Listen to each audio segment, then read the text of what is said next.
I've put together this very short video to show you how to do your very own smoke test on your car without paying for $1,000 machine or taking it to the shop and paying $90 for a diagnostic test.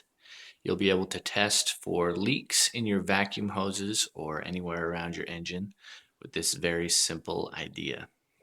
So first, I've got a pickle jar, an old pickle jar. It's empty. Make sure it's empty. Now you can use a spaghetti sauce jar, marinara sauce jar, all sorts of other jars, even a jam jar, but pickle jars work the very best. Don't ask me why, but a pickle jar has some special quality to it that'll make it most useful for our project today.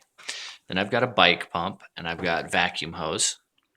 I got the vacuum hose from Advanced Auto Parts. It was 99 cents a foot, so I paid $3 for this. I've got a knife, and I took the bike pump and the vacuum hose, and I cut two small holes in the back of it.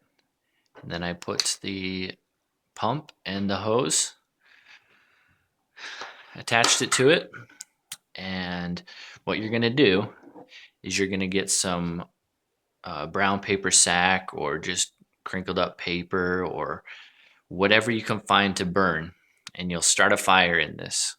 Let it go for a while, put quite a bit of fuel in there, and then you're going to put the lid on. When you put the lid on, there will be no oxygen left in there as it starts to burn, and so the flames are going to go out. Keep pumping and it will keep the material smoking. If it doesn't keep it going on fire, it's going to keep it smoking. And you'll attach this end to your car wherever you have a vacuum tube. You can pull it off and attach this one. Then you just start pumping. Smoke is going to come out of here. It's going to go through your engine, through all your vacuum hoses, and hopefully you'll be able to find the leak. I hope this video is helpful. Like it and share it with your friends. Thanks for watching.